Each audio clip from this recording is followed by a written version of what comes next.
All right, Owner Builders Unite. This is Pete. Today we are going to be staining my concrete floors. Poured these interior slabs years ago and haven't stained them or sealed them. So today's kind of a big day, but we got the whole back room of the earthship all kind of cleared out. You can hear how echoey it is in here because all the stuff's gone. But more or less, yeah, just gonna stain this area, probably roughly 500 square feet or so worth of stain.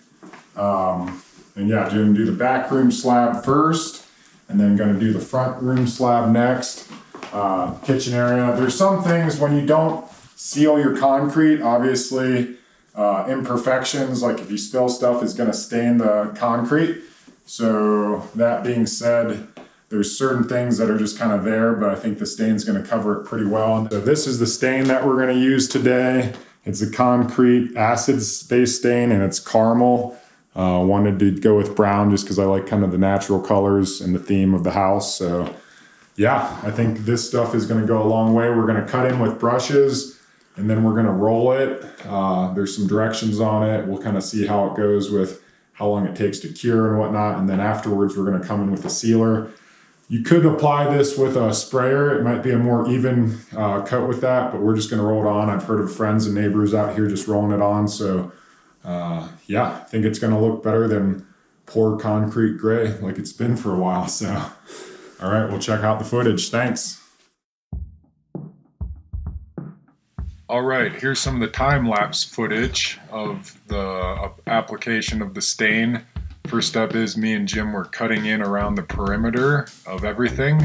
I had a little roller, I helped do that. He had a paintbrush to really get it into certain porous areas that need the attention.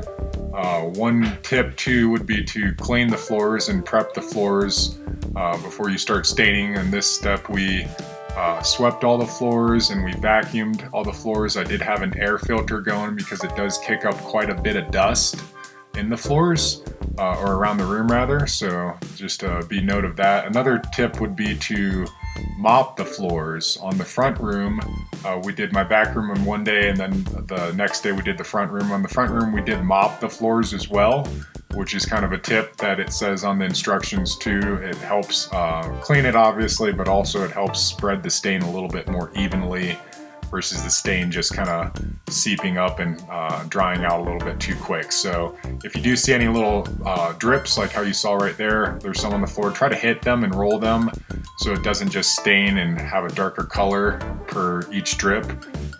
So yeah, just kind of working around the perimeter. Just like painting, you don't want to have too much lines. If there's a whole bunch of product or stain that's on it, it might be a little bit darker. Obviously, like I said on the intro, my floor has been this way, unsealed and unstained for years, so there's little imperfections if I spilled coffee or a little bit of a stain from something dropping on it, but it's almost so random that it's uniform, and it turned out really good. We do have pictures at the end of it that you can come and check out if you wanted to fast forward to the end of the time lapse and see what the final product looks like how the thumbnail pictures are. But yeah, just rolling it on was pretty easy and doable. Again, you could use a spray bottle and that would probably work out well as well, but the roller worked out just fine. Just cutting around the perimeter, having one person do that, and then coming in with the roller. I do think this is kind of a two-person job.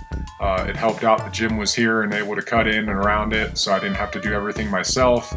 And there is a reaction as when you're rolling it, you can kind of see the acid stain, how it's kind of yellow at first and then it darkens up into the caramel, but you can kind of see it doing its thing.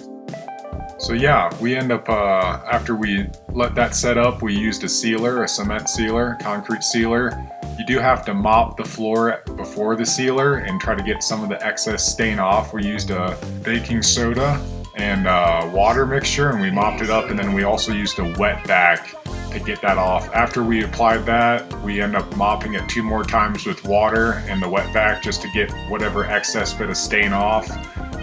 And then yeah, you just let the sealer heal or seal up, and it's kind of a semi-gloss finish, which looks really nice. And again, we didn't get footage of the sealer, but it's the same process just with rollers and paint brushes. So Hope you like it. Here's some final pictures of how the back slab turned out. I think it looks great. And then we also got some pictures of the front room slab as well. Again, caramel brown. We did it in 2 different days. Back room in 1 day, front room in another day, and let it seal. So if you're looking for a cheap way to make your concrete floors look good and kind of have the final touch and obviously seal them, I definitely say check out some other videos online too, but this is what we did and I really like how it turned out. Thanks a lot for watching. Owner Builders Unite.